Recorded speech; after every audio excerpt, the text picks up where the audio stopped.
Welcome to the Law Firm Growth Podcast, where we share the latest tips, tactics, and strategies for scaling your practice from the top experts in the world of growing law firms.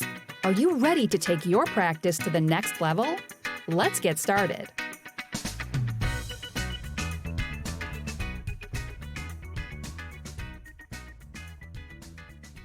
Hey, everybody. Welcome back to the Law Firm Growth Podcast. I'm your host, as always, Jan Roos, and I'm here with Will Dukes, who is the senior strategist at Sales Partners. And Will is a good friend of mine from a community that we're both a part of with marketing stuff. And we found out that we had a lot of the same targets because Will works with attorneys and we work with attorneys as well. And over the last couple months of getting to know each other, I just thought, we got to get Will on the podcast. He's got such an interesting background and combines things in a way that is very rare to see these days. So I'm super excited to have him on. Will, thanks for hopping on the podcast. Thanks for having me. Really appreciate it. All right. So I wanted to start off with something. This is a little selfish because I've always seen this in your Zoom name, and I wanted to know the story behind it because when you pop on your Zoom name, it actually says Sales Farmer. And I was curious about how that came to be. Yeah, so that was a title given to me by folks in another community, but it comes, I get it honest, right? So the high level or the surface level that they first saw is a lot of times when I'm talking about our branding, marketing, sales frameworks with folks, I use these farming analogies. But I do that because one of my branding coaches years ago, she's like, "You've got to go back to what you really know and your identity." And I grew up on a farm in the north part of Florida, is a vegetable farm, and so I could drive tractors at 7 years old, and I had kind of a full-time job in the summer, working with migrant workers and stuff out in fields, picking things at 13, 14 years old. So all that kind of experience led me into ultimately becoming an agriculture teacher. Thought I was going to be a geneticist. I got a minor in molecular biology. That's kind of a different track, and all that kind of changed. But I ended up graduating from the University of Florida out of the College of Agricultural and Life Sciences. And so that whole idea of farming and agriculture has always been very much a part of what I do. And when I got into this business now, into marketing and sales, it's a wild story that would have to be in a completely different episode. But even the mentors and the people who originally brought me into that and originally founded the original iteration of Sales Partners, they ended up having farming backgrounds too. And so it just kind of naturally came out to that when I really started looking at and taking that branding coach's advice on what do you really know and how can you relate that back to what you're doing with folks, like, all right, all this branding and marketing and sales stuff, it really follows that same farming dynamic where at the end of the day, you're trying to produce something in your sales and marketing, right? You're trying to produce this sale, but you have to go through this whole process. And so on the farm, we would always first start with a plan. What are we going to plant? Where are we going to plant it? And then, and when, right? What season are we planting it in? But then you have to prepare the soil, right? You have to put all this work into making this fertile environment before you plant a seed, and then you plant the seed, and then you have this long period where you have to cultivate it. You have to continue to nurture it and protect it as that crop starts to come up, and then eventually it'll set fruit and ripen. And then when it's ready, then you have to go in and harvest it. And then maybe not so much in modern times, but certainly for hundreds of thousands of years or thousands of years, people would take that and then you propagate that into your next crop. So I looked at and laid that over sales and marketing, and all right, well, you've got a plan. What are we going to sell? And who are we going to sell it to? And then we have to build trust and credibility and kind of create that fertile environment with that market that we're trying to reach. So that's branding, right? And then marketing was, in our definitions, is always about lead generation. So then how do we plant that seed that then germinates into this opportunity? Now that you have an opportunity, how are you going to cultivate that? So maybe you have a short little sales cycle, like you're growing microgreens for a salad, or you may have some ridiculously long sales cycle that's 2 or 3 years, like fruit tree or something. But regardless, there's always that process of nurturing and protecting. So eventually you get to the point where it bears fruit, and then you have to be able to harvest it, because I've known a lot of people who spend a lot of money in branding and marketing, but then they don't have any sales process. And then it all just kind of rots in the field and they don't get anything out of it. And then after you harvest it, then you need to deliver, and you need to be able to get referrals, testimonials, upsells, repeat sales, whatever. You need to propagate that one sale into something else. So taking that as a framework into our clients' businesses and how they're approaching, and really kind of designing campaigns for specific services and specific avatars or ideal client profiles. That's how we approach it through that whole cultivation cycle. And so it just started to stick that we were in fact the sales farmers. Yeah, that's fantastic. And one of the things that is not surprising to me about your story is that between the background of actually growing up on the farm and then, especially going into the molecular biology stuff, it's like your default mode of thinking is sort of thinking about things in systems. And one of the Yeah. things that I think people have, and you pointed this out, just it's such a crying shame when people get things 99% right. But the truth is a lot of things with, developing trust and eventually moving forward and fulfilling on that stuff, you can have everything except for one step ready. You can have a farm that's perfectly set up, but you just forget to water stuff for a month. And, unfortunately, all that works for nothing, right? Yeah, that's exactly how it works. And then there's too many analogies, and that was actually one of the tests, right? Is that branding coach and some other people was like, well, I have this problem with branding or marketing or this or that, and I'm like, I can always find an analogy that falls back into that system. It's like you say, all right, you forgot an important part, or your fertilizer mix was missing a micronutrient. Something is missing in that process, either an activity or some type of fertility, and that's what's preventing you from getting the result that you want. Yeah. And I want to transition a little bit too, because this is something we were talking about a little bit on the pre-call. And it's something that I hear from, prospects, people respond to the podcast, email us, you name it. It's just people have this feeling, especially when they're in that stage, when they're really trying to grow things for the first time. And it's just all of these things competing for their attention on what to focus on. But when you have the understanding of things from the big picture, you're able to zoom in on what actually matters, because it's only ever the one thing, right? Yeah. So I want to kind of talk a little bit about what you see as the most common problems, and just to kind of scope down as well too. I know you've been doing a lot of work with firms that are kind of in that stage where they've crossed the threshold, they're gunning for 1 million, maybe they just passed it, but they're looking to grow, but they're not quite the behemoths yet, right? Yeah. So what do you see as kind of some of the common problems that are coming up with people and where they happen to be stuck?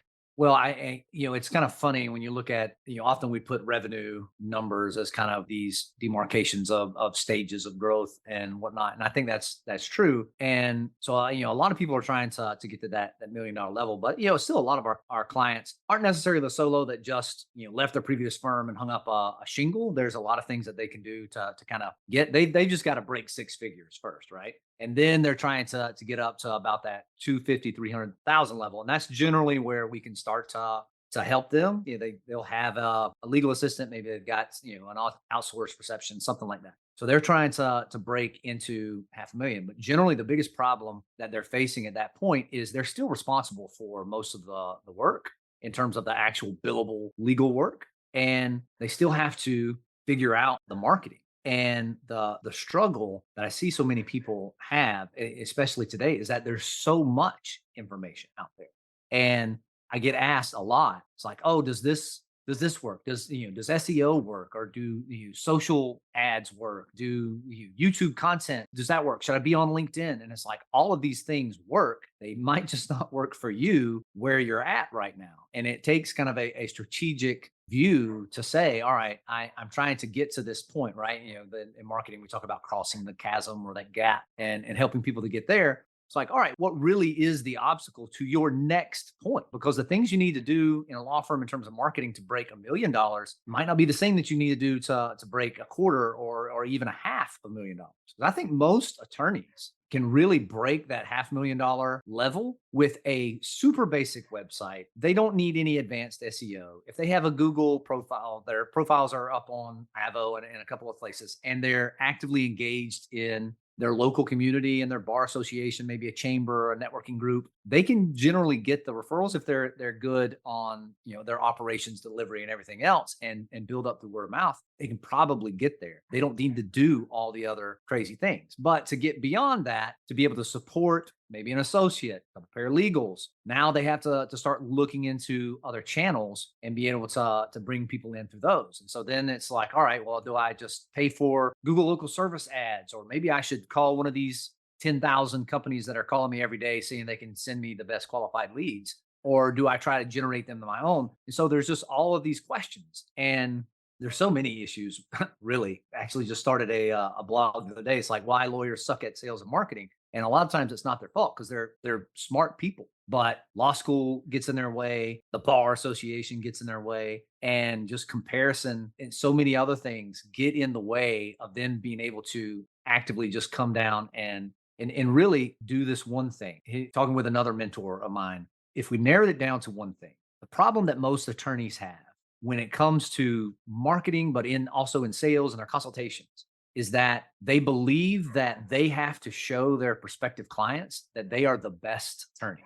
But the problem is prospective clients don't pick the best attorney. Prospective clients pick the best attorney for them. They pick the best solution.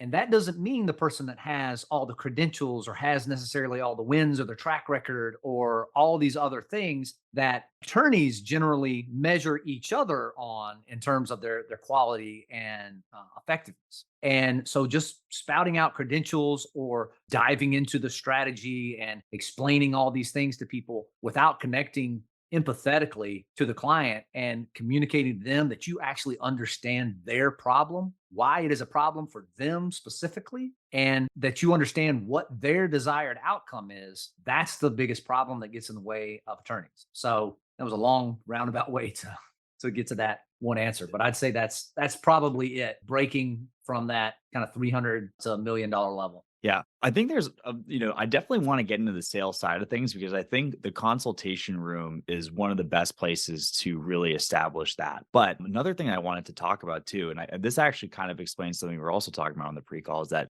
you've taken a lot of focus on helping attorneys niche. How do you think that process aids what you were just talking about? How does niching help people get to the impression where even somebody who may not be John Morgan can outcompete somebody who has better credentials or more years of experience or a bigger firm or something like that? Yeah. So, niching is another one of those things that it can be really confusing. And you see a lot of attorneys kind of bristle up or kind of resist this idea of, oh, you need to be a niche because like, all right, maybe I'm not paying all my bills right now, or I'm not really there and I need to do this. So one of my clients right now, she's on that trajectory. Now it's going from 7 figures. Now she's got her sights on the 8 figures. But when I started working with her, she was family law and estate planning. And eventually we had to cut out the estate planning and she just wanted to focus on family law. And even within family law, there's certain things that she really doesn't deal with, or she'll refer to other family law attorneys. And being able to narrow down in terms of the actual services that are offered is kind of this interesting process, because when you're just starting out, you might not be the door attorney that just takes anything that walks in, but you kind of have a broad base of stuff just to pay the bills. But then as you start to grow, you narrow the focus down. And then if you really are starting to build a firm, then it might grow out and into other practice areas again, as you have other associates to take on and folks to deal with those divisions. But the biggest thing around niching, and the thing that I try to get people to understand, is you don't necessarily have to niche the practice area and the services if you are willing to niche the messaging. And what that means is, and to use that family law client again, she does divorces, she does post-judgment modifications, she does paternities, those are kind of the big areas. And then a lot of the little prenups and post-nups, all that stuff, right? But we don't talk about all those things all the time. They're always all there up on the website if people found it, or people found her in directories or those kind of things. That's there. But in terms of the content that's being created, we know that the majority of the divorces that get filed and that she sees just through historical data come in the first quarter. Now, of course, divorces are happening all year round and she gets them, but there is a huge peak in the first quarter. So we focus the messaging around divorces in the first quarter. Then in the second quarter, you're going into summer breaks, and then it gets into post-judgment and people wanting to fight over the time sharing schedule. And then you get it around into the holidays, and then it comes into enforcement on that because now somebody's decided they're going to take the kids on a winter cruise or something. So understanding what problems we're really trying to focus and niche that messaging on becomes a key thing. That's seasonally throughout the year. But then you take it to another level, and now you really start to get into those client profiles. So we were chatting on the in the pre-call, like divorce for her right now. All right, she represents both sides in a divorce, husbands, wives, whoever. But then you can divide that another way. So, all right, who's the petitioner and who's the respondent?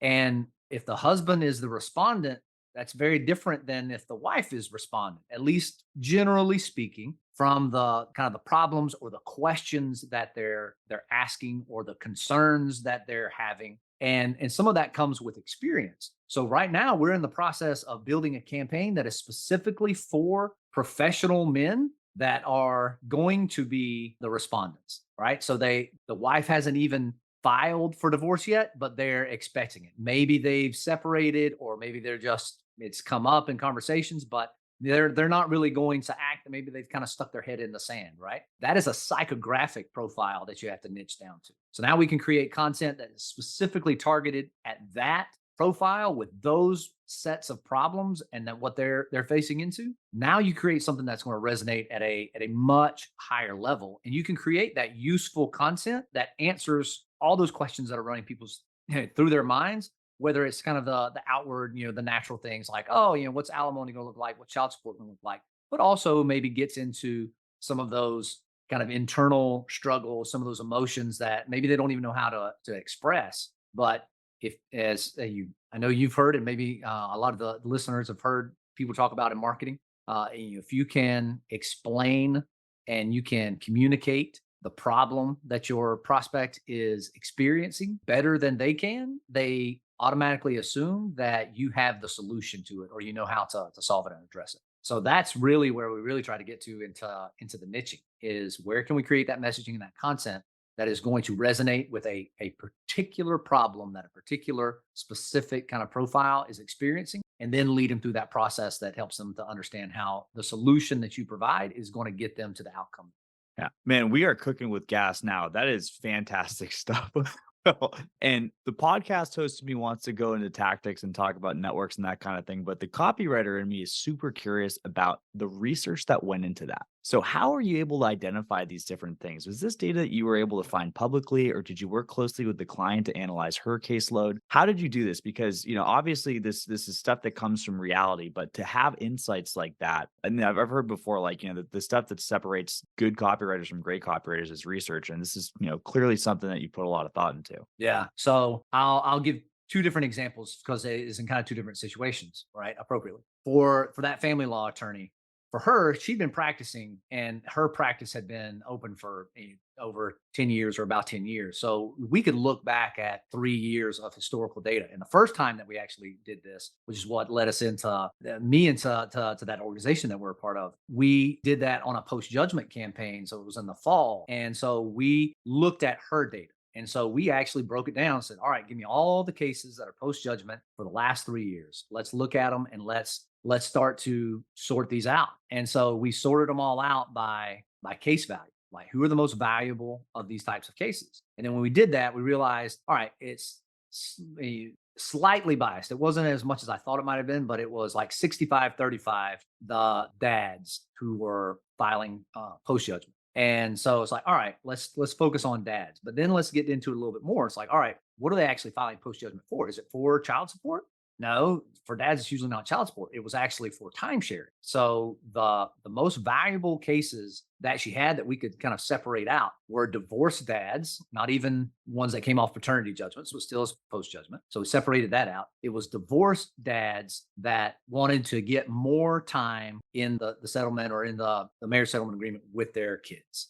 And so that became the avatar, and that became the focus. So then when we started to dig in, it's like, all right, what is actually the messages that are going to resonate with that? That's when we started doing, all right, let's test some pain points with this. We'll test it broad. It's hard to test things sometimes in a very, very local market, if you're using like ad testing and stuff. So we did it nationally, but we really got down to, all right, as far as what was the headline? 5 things divorcing dads. No, 5 things ex-wives do that give dads more time with the kids.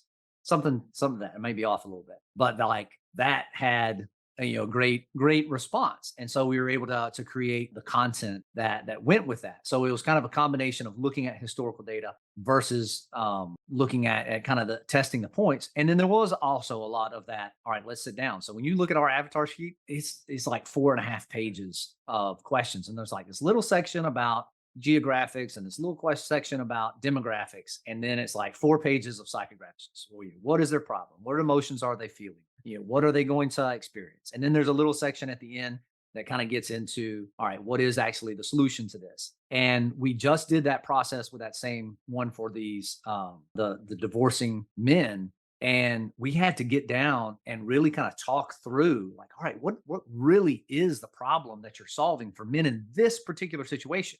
Not ones that have already been served, right? But ones that are knowing that it may happen and they need to prepare. All right. Well, their biggest problem is they're sitting stuck in uncertainty about what's going to happen. And they stick their head in their sand and they don't do a lot of the things that they need to prepare for divorce. And they end up getting into the divorce then, and then they start making all kinds of bad decisions and they give away things they shouldn't, or they make settlements that they shouldn't do there. And that's the problem, but it also keeps them from other relationships. It may keep them from jobs and promotions. And that all came from her experience just with clients in that situation. So combining all of those things really is what helped us kind of get down into the niches of these are the problems. These are the things that we're pretty confident are going to resonate. And then we can validate those with testing. The other example that I'll give briefly, one that we're working on with she's a corporate business attorney, but one of her specialties that she does is creating private lending packages. And she's also an immigrant. And so she can create these private lending packages for individuals, like high net worth individuals that are in other countries that are, their currency is devaluing really bad. And so she's trying to help them get their money out, but maybe they don't want to come and buy real estate and have to do all that from another country. But getting into private lending could be something that could be a good vehicle for them. So with her, she has some experience with it. It's not like she just came up with this out of known, but we don't really have for that particular geographic market, not as much historical data. So we're going to rely on testing and doing some other things in terms of building the content out. But all kinds of different processes to go into the research, but it's try to validate, but dig into the experience is the big things. Yeah. And that's kind of where the art meets the science, right? It's like you have a lot of different sources, but all of them have to stand up to the scrutiny of testing as you're kind of getting into that. And to kind of compound on that a little bit, my next question was the tactical stuff, because I remember this is super funny. Probably the first book I ever really read that got me indirectly into attorneys, because a lot of it was the old Perry Marshall book on Perry Marshall's book on AdWords. And I remember the headline stuff was like, hey, you're trying to sell divorce attorneys in Tampa? Your headline's divorce attorneys in Tampa. And I know that not every, method of advertising with this stuff is going to be conducive to this. I know you've mentioned content before, but how can people take what you're learning here? Like, what are the channels that you're able to apply? And how is that different than, your block and tackle, day one bro marketer playbook for how to get law firm phones ringing? Well, the other key thing to understand is, who, I'll use this analogy. Are you trying to fish for clients, or are you actually trying to cultivate clients?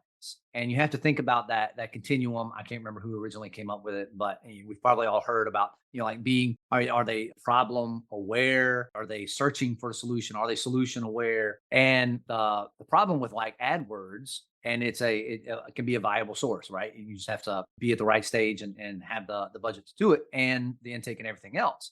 And understand that if you're sending out a headline like that, you're really just kind of fishing for clients who are at that point that they're actively searching. Like that I've heard it many times. Like that's what people would pitch. Like, yeah, when you do AdWords, you got people who are, on fire. They're ready to go. Well, that's true. But people that are doing that are, unless they're coming through a referral, and even then sometimes like they're shopping around, like they're looking for multiple solutions. And you have to have solid intake process. Like you can't let the phone ring. I was at a legal conference, or it was back in November or something like that, and they had called like 1,000 of the attendees and like recorded the calls, and they like threw up stats on the screen about how many of them didn't pick up within like 5 rings, and then how many of them got put on hold and never came back, and how many of them had outsourced reception, but then there was like ridiculous static in the line. and how many people just left a message or had a voicemail or something, those kinds of things.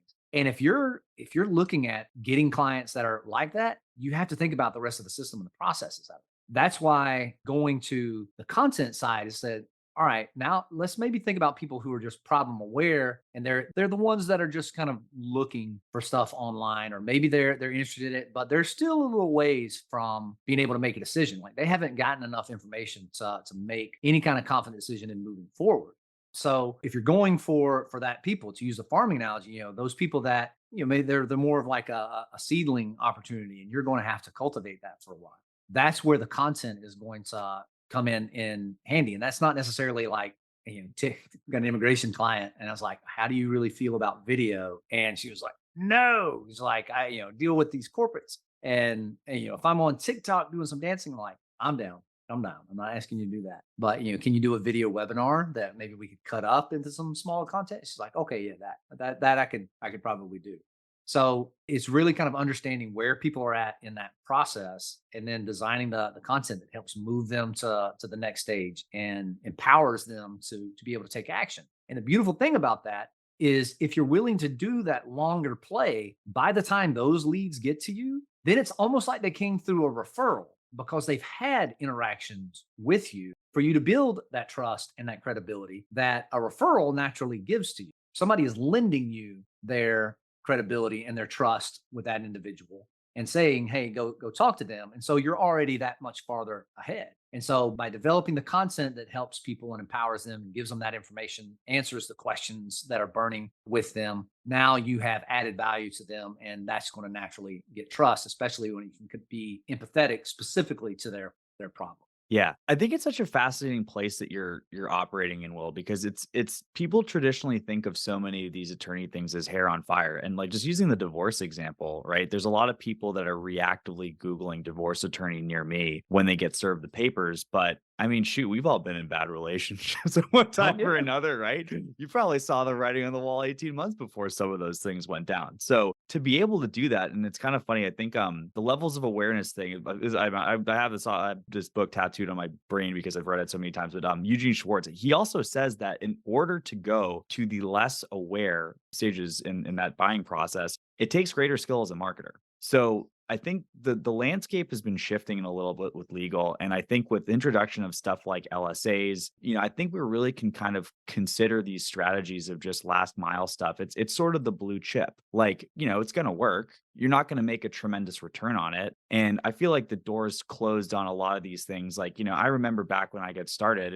everyone was pitching SEO. No one's going to try to get a $10,000 SEO contract for 12 months before the phone's going to ring sold these days. It's damn near impossible. But I think as time moves on, and not to throw too much stuff in the mix, fascinating post I saw from a copywriter friend of mine the other day too, when we were talking about stuff like ChatGPT coming in the mix, that really low level copy is going to be completely automated out very, very soon. So it's like the way that you're going to try to find some value in the market and try to be able to find these patches is going to involve a lot more in-depth thinking, like the kind of stuff that you're doing as time goes on. And yeah, maybe people have to think outside of the box, because you're not going to compete against the biggest guy in your state for heads up as, whatever your practice area happens to be. But if you want to carve out the definition of the battleground, however you want to do it, that's, Art of War 101.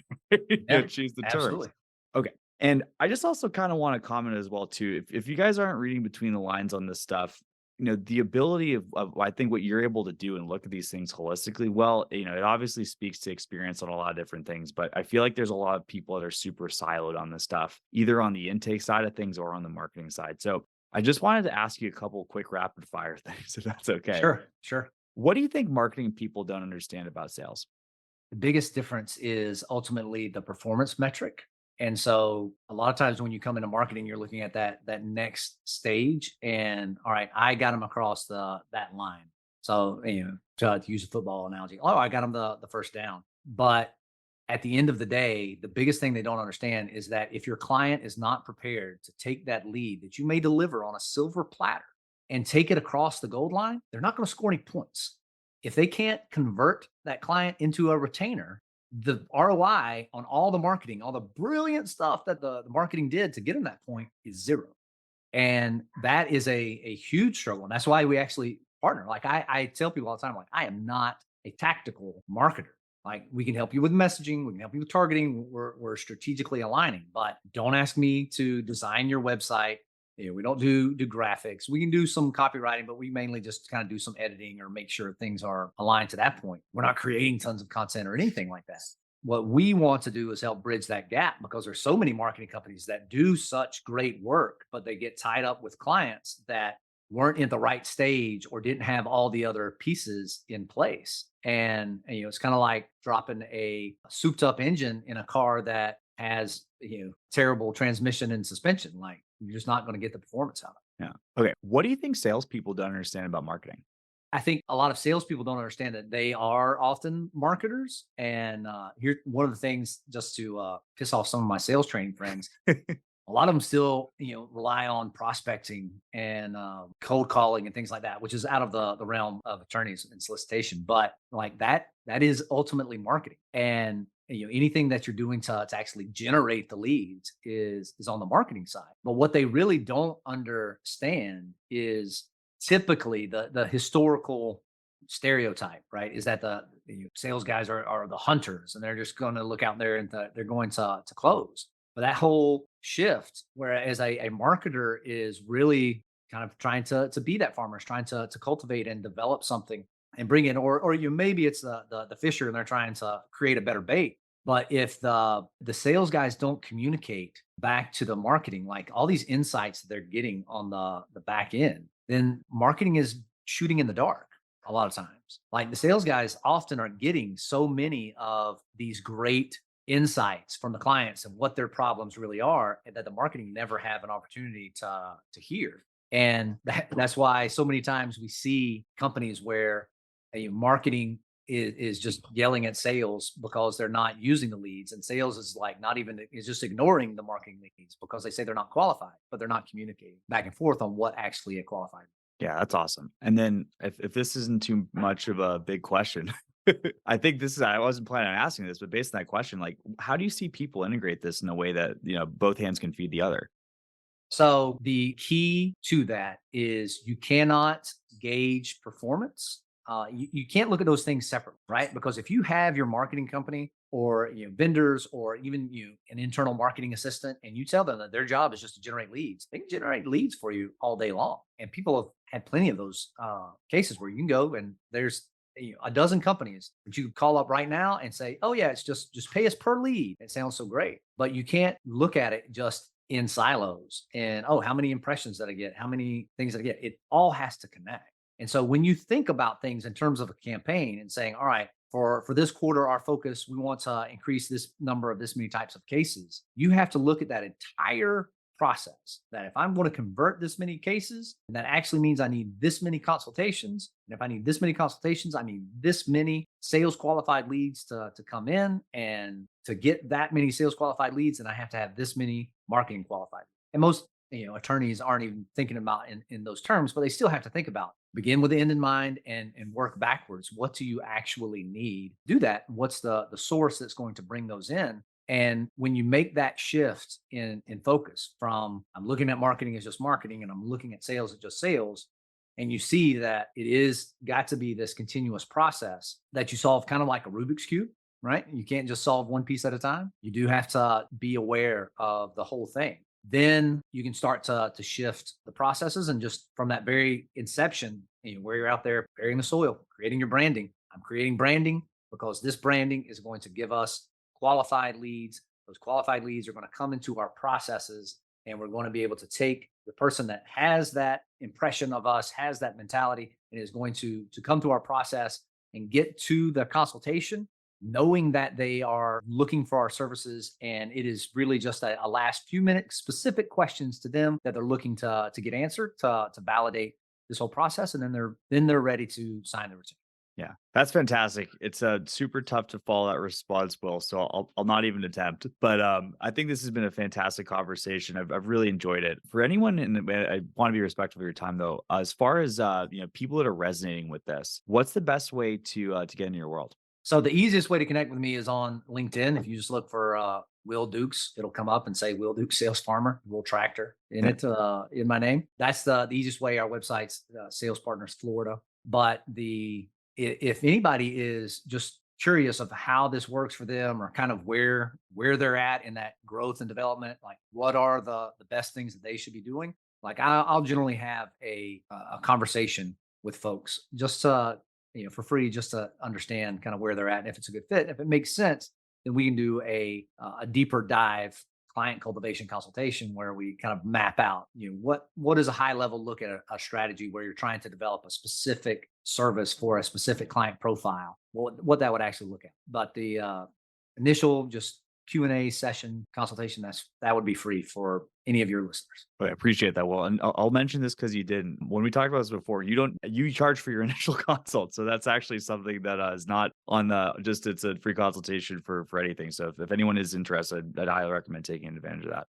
And also mention this. I don't know if there's an official ranking for this, but if you're looking at the best facial hair in the legal marketing sphere, you'll on LinkedIn, you'll know you're on Will's profile because you have probably the best in the industry and probably the best that I ever see on a regular basis. That's an incredible mustache, man. Hey, man, COVID brought out a lot of interesting things in a lot of people, and I'd had a mustache for a while, but then all of a sudden we're not going anywhere. I'm like, let's just see where this goes, and this is where it's ended up.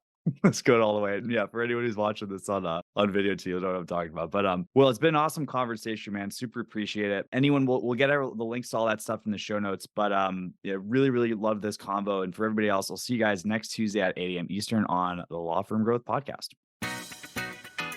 Thank you for listening to the Law Firm Growth Podcast. For show notes, free resources, and more, head on over to casefuel.com/podcast.